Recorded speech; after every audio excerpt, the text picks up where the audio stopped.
one is Dr. Denis Rancourt. He's a retired former full professor of physics at the University of Ottawa. He became a National Sciences and Engineering Research Council University Research Fellow in Canada. He's currently a researcher at the Ontario Civil Liberties Association and the member scientist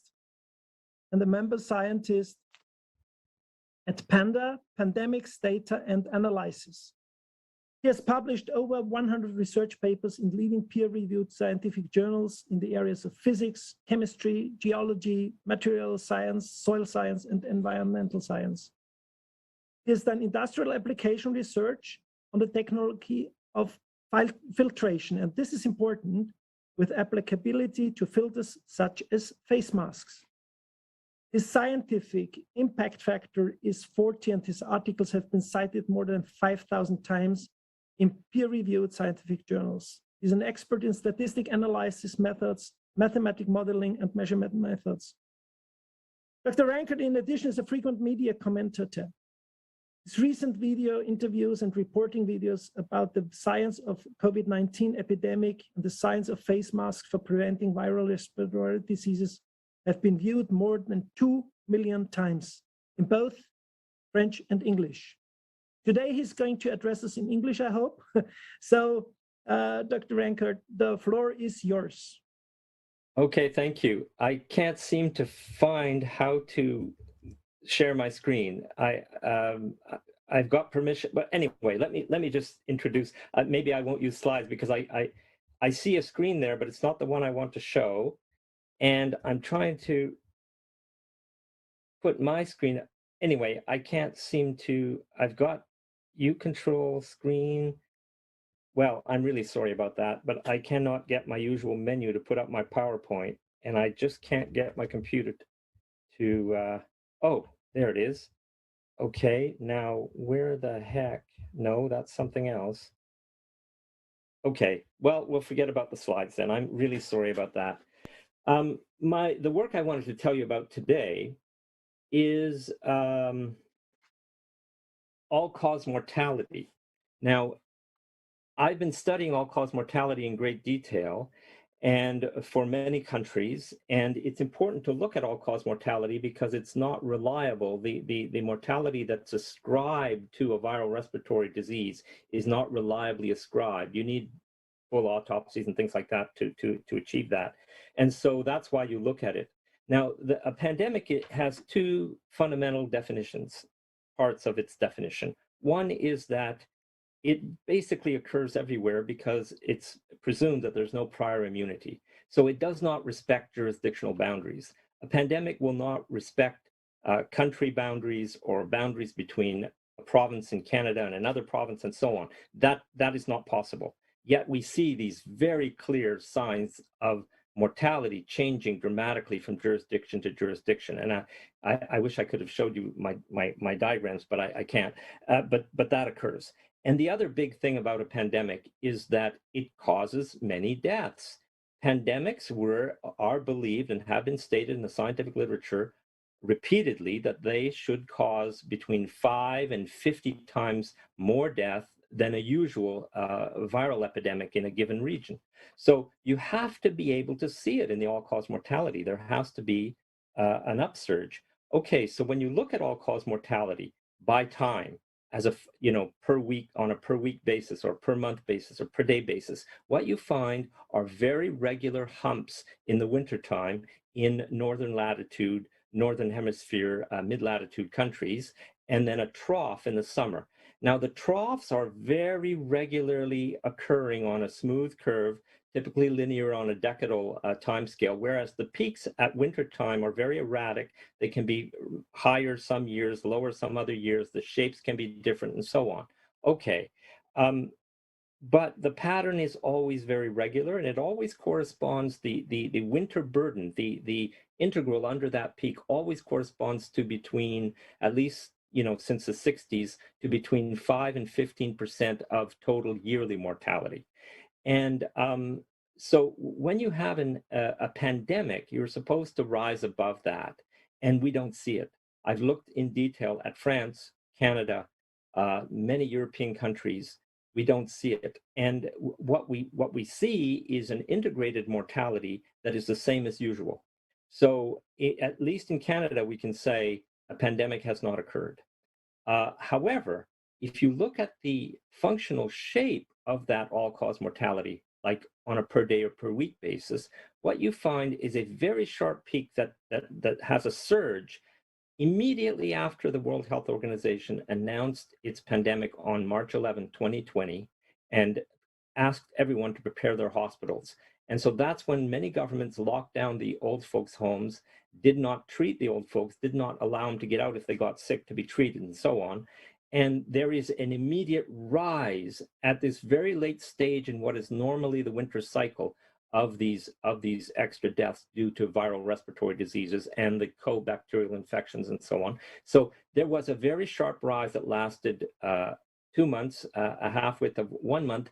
It came straight down afterwards, that you can see in many countries. But the point is that sharp peak, which we've called the COVID peak, does not occur in some countries at all. In some Canadian provinces, it doesn't occur. In some 30 of the 50 states in the United States, it simply is not detected. It does not occur. Whereas it is catastrophically large in states like New York and in other jurisdictions. So it is a phenomenon that is very granular in terms of the jurisdiction. And you can go down and look at that granularity down to the county level. In France, in our studies, we found that there was a hot spot in one county, and we identified a particular hospital where a lot of people had died. So it really was about how the measures were applied. In France, we're able to look at the use of medication, and we were able to see that they stopped using antibiotics for elderly people that were sick. They just presumed that it was the viral infection. They stopped, and many people would have died because of that, and so on. We can make relationships to how medications were used. The exception to this rule that the all-cause mortality was not dramatically high is in the United States especially. There really was a war against people. And you can really see that even in what is normally the summer trough, after that 2019-2020 winter, all the countries went down to the summer trough levels in all-cause mortality, but not the United States. In fact, they have a huge peak there. And when we integrated the magnitude of that peak, we found that it was located geographically in the southern states of the United States, big red region in the map there, where there's a lot of poverty and a lot of very desperate people that were being abused by these restrictive measures, and where they were taken, their part-time employment was taken from them, and so on. So we saw a real attack against people that created a lot of deaths in the United States. And the United States is one of the only countries where you can look at all-cause mortality as a function of time from 1900 all the way to 2020, and there's this regular decrease. You don't see any of the pandemics coming up. That's known in the scientific literature, that you can't detect the so-called pandemics, all the usual ones that we've heard when you actually look at mortality. And Doshi was one who has written a lot about this. And the only exception is the 1919 huge peak. And then it just comes down in a very regular way. It sort of plateaus from the 1960s on. And recently, there was a huge increase of about some 20% increase in total yearly mortality rate in 2020, which is due to what was done in the United States, which is very different from state to state. In some states were untouched, and other states had these dramatic death tolls. Now you had a question, Martin. Oh, well, Professor Rancourt, I would like to ask you as the topic now is the false pandemic. If I may, I would like to ask you a few questions, because I'm so proud that we have you here today as a speaker. I mean, the highest impact on the perception of SARS-CoV-2 of the pandemic had, of course, the reports on people dying from COVID-19. What is your guess that for the first time in medical history, it was not only the introduction of the term died with or from SARS-CoV-2, which of course pushes figures up, but also that there was merely no official interest to differentiate in between these both conditions.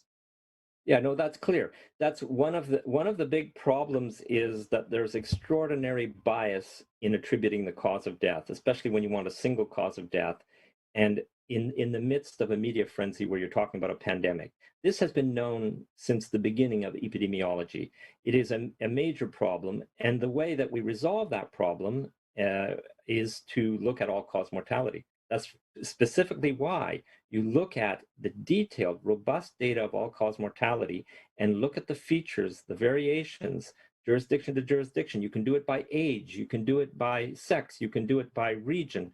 And so that is what you look at. That's what I've been concentrating on, because all of the other viral classed deaths, coronavirus classed deaths are completely unreliable. It's garbage. And so I have looked at it enough to realize that those are garbage figures.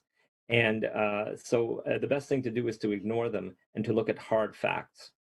I mean, by the way, Portugal have now published that only 0.9% of the number given died from Yes. COVID-19. Yes. I mean, the general perception is that COVID-19 was a killer, or still is a killer pandemic, substantially increasing the death rate all over the world. So please let me simply ask you, was there an excessive global death rate due to SARS-CoV-2 in 2020? Yes, well, that's what I was trying to explain, is that in the United States, you can see the death rate in 2020 rose from the plateau level that we have in these recent decade to the value we had at the end of the Second World War. Okay, there was definitely a large increase. I am convinced by looking at the data that increase is due to a war against people and the economy, and not due to some virus, because it is extremely granular. It does not occur in 30, in many of the states. The summertime deaths, for example, can be shown to have occurred among young people. The huge peak that first occurred, the very first peak after the announcement of the pandemic, is absent in 30 of the states. So the granular nature tells you that this was not about the spread of a viral disease, and that it had to be what was being done in those jurisdictions and the overall attack against people and their way of life. I mean, society was disrupted. My conclusion is society was disrupted and brought it back to the level of health status and disruption of the society that we had after the Second World War. That's exactly what I wanted. That's exactly what I wanted to ask you. I mean, some of these measures taken in various countries, like lockdowns, had huge impact also on the health of the population. Could you please comment on the so-called collateral damage, and also could you try to quantify that? Well, yeah, we in my papers we have quantified it. For example, that very sharp peak that I talked about that occurred just after the announcement, we quantified it for France. 30.2 thousand people were killed by the complete overhaul and the change of how they treated people. There is no doubt about this. It's a very sharp peak. It's completely anomalous. It's highly granular. It's from county to county different, depending on which hospital and where the care homes were and so on. 30,000 people were elderly people were locked into old folks' homes without the possibility of being treated, encouraged to be sedated, not ever given antibiotics, even if they had, not even looking if they had bacterial infections, which normally saves a lot of elderly people's lives. In Canada, for example, that sharp peak, same thing, province to province, it's absent or very high. In the province of Quebec, it was extraordinarily high. And what you find when you look at this peak, if you look at just the 85 and over age in that all-cause mortality peak, what you find is that it shoots back down, and then in the summer, you have less deaths than you normally would, and that you have had on a very regular trend of the last decade. Now, why is it that the 85-year-olds have not died in the summer immediately following in Canada? It's because you killed them all in that peak where you locked them into their care homes, where we know that the spread of viruses in the built environment is how it happens, through aerosols and so on. So you injected the care homes with people from hospitals like they did in New York and so on. You refused to treat anyone. You refused to let them out. You locked them in, and you let them all get infected and see who's going to die. And then you don't provide treatment as they would normally get. This is the opposite of what has been recommended in the scientific literature. In the scientific literature, epidemics in care homes are well known. And what you do is, as soon as someone gets infected, you take them out of there and you treat them. That's how you deal with epidemics, preventing epidemics in care homes. The opposite was done. The opposite was done. So it's clear that there was a killing field for old people in that very first peak. And in the summer that followed, a lot of killing affected young men, 0 to 45 and older, somewhat older than 45 years old. The statistics for Canada are very clear. That is the group that was affected in the summer, okay, as a result of this economic takedown. And then a huge rise again, which affected everybody, which now you have the cumulative effects of all these lockdowns, the economic devastation, the despair among young men, and so on. You have it all together, and then you've got this other peak, the so-called second wave that occurs. That's how I understand it. Professor Rancourt, sorry, but we have only 2 more minutes left, but I have still some questions. Maybe you could answer them briefly, because it's very fascinating. I mean, if we learn from the past and look into the future, if we should see an excessive death rate in future, how could we distinguish in between the deaths caused by SARS-CoV-2 and those generated by anti-corona measures representing the so-called collateral damage? Well, my answer is the same. You have to look at the all-cause mortality data. I'm sorry I can't show you the graphs, but the interpretation is immediate. You look at the timing, you look at the nature of the change compared to 100 years history of these things through many so-called pandemics and so on. You look at the granularity, you look at the ages that are affected, because you can do it by age group. You can see from looking at the all-cause mortality that there is no way that this was a pandemic. It is the result of deaths that occurred on a jurisdictional basis, depending on what you did in those jurisdictions. I am absolutely convinced of that. Okay, but under the bottom line now, what is your explanation that most of the countries reacted in the same way, and that those in line sometimes used even their power to coerce other countries to join this general strategy? You see, they may have had very similar policies, but they did not act in the same way, in the sense that there's huge disparity in how these recommendations are implemented from hospital to hospital, from care home to care home, from province to province, from county to county. There is, for example, in Quebec, the workers of the care homes were so frightened by the pandemic and the frenzy that was happening, they stopped going to work. They abandoned these people. This abandonment happened in Ontario as well. So many people died of neglect, pure and simple. So it's the legal structure and the culture and how people reacted can be very different from place to place, and that's why this phenomenon is so granular. Look at medication use as well. What the MDs decided to do in a particular jurisdiction in terms of which medication they were going to use, what the protocol for treatment was. There were some horrible so-called treatment protocols that were implemented that contributed to that sharp peak at the very beginning. I have no doubt about that. So I have not in any of my work seen the signs of a viral respiratory disease acting in society. What I have seen is the usual array of all the pathogens that act in terms of killing much more efficiently during the winter, and that in that context of pathogens, when society and the economy were perturbed in this way, you had these jurisdictional differences in the death tolls that I tried to elaborate in my articles. Yeah. Okay. Professor Rancourt, thank you very much for giving this kind of presentation. I didn't miss any slide. It was fascinating just to listen to you. So thank you very much on that. And now I have to move the chair to Professor Bhakti and Professor Homburg. They are together now. And I also apologize for being some 2 minutes late. I mean, we have 10 minutes due to technical reasons, but I'm now 2 minutes late.